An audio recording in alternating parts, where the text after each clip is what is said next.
അടുത്തതായിട്ട് നേച്ചറാണ് നമ്മളുടെ താരതമ്യ രാഷ്ട്രീയത്തിൻ്റെ അല്ലെങ്കിൽ നേച്ചർ ഓഫ് കമ്പാരിറ്റീവ് പൊളിറ്റിക്സിൻ്റെ പ്രധാനപ്പെട്ട സവിശേഷതകൾ എന്താണെന്നുള്ളതാണ് പറയുന്നത്. അതിനകത്ത് പറയുന്നത് വിവിധ സാമൂഹിക സാംസ്കാരിക പശ്ചാത്തലങ്ങളിലെ രാഷ്ട്രീയ സംവിധാനങ്ങളുടെ പ്രവർത്തനങ്ങളെ പരിശോധിക്കുന്നതിലും അതിൽ നിന്ന് ഉൾക്കാഴ്ചകൾ നേടുന്നതിലുമാണ് താരതമ്യ രാഷ്ട്രീയം ശ്രദ്ധ കേന്ദ്രീകരിക്കുന്നത്. അത് നമ്മൾ അവസാനം പറഞ്ഞ സെയിം കാര്യം തന്നെയാണ് പറയുന്നത്. എന്താണ്? പരസ്പരം ഒരു രാഷ്ട്രീയ സംവിധാനത്തെ പരസ്പരം താരതമ്യം ചെയ്തുകൊണ്ട്, അതായത് രാഷ്ട്രീയ സംവിധാനത്തെ പല മേഖലകളിലൂടെ രാഷ്ട്രീയവും സാമൂഹികവും സാംസ്കാരികവും സാമ്പത്തികപരമായിട്ടുള്ള മേഖലകളിലൂടെ ഒരു രാഷ്ട്രീയ സംവിധാനത്തെ മനസ്സിലാക്കുന്നതിനും അതിനെ ആഴത്തിൽ പഠിക്കുന്നതിനും നമുക്ക് കമ്പാരിറ്റീവ് പൊളിറ്റിക്സ് നമ്മളെ സഹായിക്കുന്നുണ്ട്.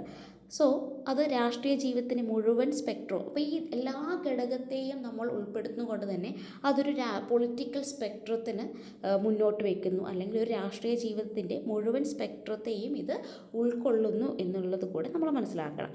ഇതിൽ പ്രധാനമായിട്ടും കമ്പാരിറ്റീവ് പൊളിറ്റിക്സിൽ വരുന്ന സമയത്ത്, അല്ലെങ്കിൽ നമ്മൾ ഈ പറഞ്ഞ ഈ ഒരു പ്രോസസ്സ് നടത്തുന്ന സമയത്ത്, നമ്മൾ കമ്പാരിറ്റീവ് പൊളിറ്റിക്സ് എന്നുള്ള വിഷയത്തെ പഠിക്കുന്ന സമയത്ത്, അല്ലെങ്കിൽ നമ്മളൊരു പൊളിറ്റിക്കൽ സ്പെക്ട്രത്തിലേക്ക് കിടക്കുന്ന സമയത്ത് പ്രധാനമായിട്ടും 3 പ്രക്രിയയിലൂടെയാണ് നമ്മൾ കടന്നു ചെല്ലുന്നു. ഒന്നെന്ന് പറയുന്നത് പൊളിറ്റിക്കൽ ആക്ടിവിറ്റി, രണ്ടാമത്തേത് രാഷ്ട്രീയം വെളിപ്പെടുത്തുന്ന പ്രക്രിയകൾ, അതായത് the process through which political അൺഫോൾഡ്സ്.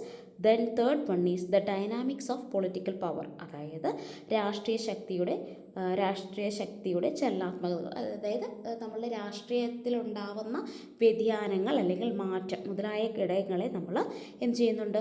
Focus ചെയ്യുന്നുണ്ട് എന്നുള്ളതാണ്. ഓക്കെ, ഇനി പരസ്പരം ഇവ പരസ്പരം എങ്ങനെ ബന്ധപ്പെട്ട്, ഈ പറഞ്ഞിരിക്കുന്ന ഓരോ മേഖലകളെയും അല്ലെങ്കിൽ ഓരോ ഘടനകളും പരസ്പരം എങ്ങനെ ബന്ധപ്പെട്ടിരിക്കുന്നു എന്നോടൊപ്പം തന്നെ അത് സമൂഹത്തിൽ ഒരു രാഷ്ട്രീയ അധികാരം നിലനിർത്തുന്നതിന് വേണ്ടിയിട്ട് എപ്രകാരം സഹായിക്കുന്നു, അല്ലെങ്കിൽ അതിൻ്റെ പ്രവർത്തനത്തെ പരസ്പരം എങ്ങനെ ഏകോപിപ്പിക്കുന്നു എന്നത് കണ്ടെത്തുന്നതിന് കൂടി, അല്ലെങ്കിൽ അത് ലക്ഷ്യം വെക്കുന്നതാണ് നമ്മളുടെ കമ്പാരിറ്റീവ് പൊളിറ്റിക്സ് എന്ന് പറയുന്നത്. അപ്പോൾ കമ്പാരിറ്റീവ് പൊളിറ്റിക്സ് എന്താണ്? ഒരു ലോകരാഷ്ട്രങ്ങളുടെ ഭരണ സംവിധാനങ്ങളുടെ നിലനിൽപ്പിനെക്കുറിച്ചും അവയെ തമ്മിലുള്ള താരതമ്യം ചെയ്യുന്നതുമാണ് നമ്മളുടെ കമ്പാരിറ്റീവ് പൊളിറ്റിക്സിൻ്റെ പ്രധാന സ്വഭാവം അല്ലെങ്കിൽ സ്വഭാവ രീതി എന്ന് പറയുന്നത്. അടുത്തതായിട്ട് നമ്മൾ ഡിസ്കസ് ചെയ്യുന്നത് ഇതിനെക്കുറിച്ചിട്ടുള്ള പ്രധാനപ്പെട്ട കാഴ്ചപ്പാടുകളാണ് പറയുന്നത്. അതായത് കമ്പാരിറ്റീവ് പൊളിറ്റിക്സിൻ്റെ പ്രധാനപ്പെട്ട കാഴ്ചപ്പാടുകൾ എന്തൊക്കെയാണെന്നുള്ളതാണ് ഡിസ്കസ് ചെയ്യുന്നത്. ഓക്കെ, അപ്പോൾ ഇതിൽ പ്രധാനമായിട്ട് വരുന്നത് എന്താണ്? ഓരോ രാഷ്ട്രീയത്തിൻ്റെ കുറിച്ച്, രാഷ്ട്രീയം എന്ന് പറയുന്നത് മനുഷ്യ ജീവിതത്തിൻ്റെ എപ്പോഴും മനുഷ്യ സമൂഹം നിലനിൽക്കുന്ന കാലത്തോളം നമുക്ക് എന്തുണ്ടായിരിക്കും? രാഷ്ട്രീയവും നിലനിൽക്കുന്നുണ്ടാവും, അല്ലേ? അപ്പോൾ അതിൻ്റെ സ്കോപ്പാണ് നമ്മൾ പറയുന്നത്, സ്കോപ്പ് ഓഫ് കമ്പാരിറ്റീവ് പൊളിറ്റിക്സ് ആണ് പറയുന്നത്. നമ്മളുടെ രാഷ്ട്രീയം എന്ന് പറയുന്നത് മനുഷ്യജീവിതം നിലനിൽക്കുന്നിടത്തോളം കാലം ആ വ്യക്തിക്ക് എന്തുണ്ടായിരിക്കും? രാഷ്ട്രീയം ഉണ്ടായിരിക്കും. രാഷ്ട്രീയം മനുഷ്യജീവിതത്തിൻ്റെ തുടർച്ചയായതും തുടർച്ചയാണ്. അതായത് മനുഷ്യൻ നിലനിൽക്കുന്നിടത്തോളം കാലം അവന് രാഷ്ട്രീയം ഉണ്ടായിരിക്കും. ആ രാഷ്ട്രീയം എന്ന് പറയുന്നത് കാലങ്ങൾക്ക് വിധേയമാണ്, അല്ലെങ്കിൽ കാലങ്ങളുടെ മാറ്റങ്ങൾക്ക് വിധേയവുമാണ്.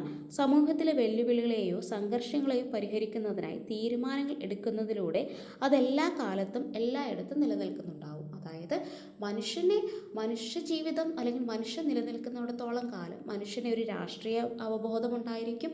അവന് മനുഷ്യൻ നേരിടുന്ന സാമൂഹികവും സാംസ്കാരികവും സാമ്പത്തികപരമായിട്ടുള്ള പ്രശ്നങ്ങളെല്ലാം തന്നെ മനുഷ്യന് ഉണ്ടായിരിക്കും എന്നുള്ളത് കൊണ്ട് തന്നെ അവയെക്കുറിച്ചിട്ടുള്ള ഒരു ആത്യന്തികമായിട്ടുള്ള ഒരു കാഴ്ചപ്പാട്, അല്ലെങ്കിൽ അതിനൊരു പ്രോബ്ലം സൊല്യൂഷൻ എന്ന രീതിയിൽ നമുക്ക് എന്ത് ചെയ്യുന്നുണ്ട്? പൊളിറ്റിക്സ് നമ്മളുടെ സമൂഹത്തിൽ നിലനിൽക്കുന്നുണ്ട്.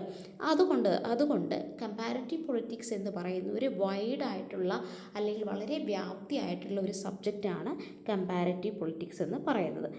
ഇതിൽ പ്രധാനമായിട്ടും അധികാരം, ആധികാരികത, പൊതു തീരുമാനം മുതലായ ഘടകങ്ങൾ എങ്ങനെയാണ് മനുഷ്യൻ്റെ സ്വഭാവത്തെ അല്ലെങ്കിൽ മനുഷ്യ ജീവിതത്തെ എപ്രകാരം സ്വാധീനിക്കുന്നു മുതലായ കാര്യങ്ങളെ ഇത് ആശ്രയിക്കുന്നു അല്ലെങ്കിൽ വിലയിരുത്തുന്നു എന്നുള്ളതാണ് പറയേണ്ടത്.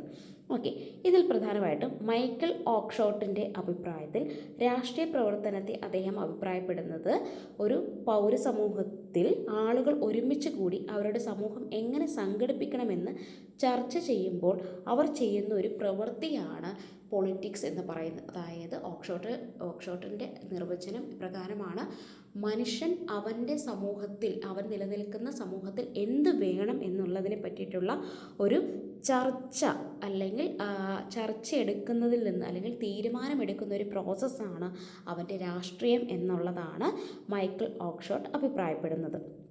അപ്പോൾ ഈ ഒരു ചർച്ച നടക്കുന്ന സമയത്ത് അത് എപ്രകാരം നടക്കണം, അതിൻ്റെ നിലവിലുള്ള ക്രമീകരണങ്ങൾ, നിലനിൽക്കുന്ന രാഷ്ട്രീയ വ്യവസ്ഥിതി എന്താണ്, അതിലെന്തൊക്കെ മാറ്റങ്ങൾ കൊണ്ടുവരണം എന്നുള്ളത് കൂടെ എന്ത് ചെയ്യപ്പെടും, ഈ ഒരു ചർച്ചയിൽ ഉൾപ്പെടുത്തുന്നതായിരിക്കും.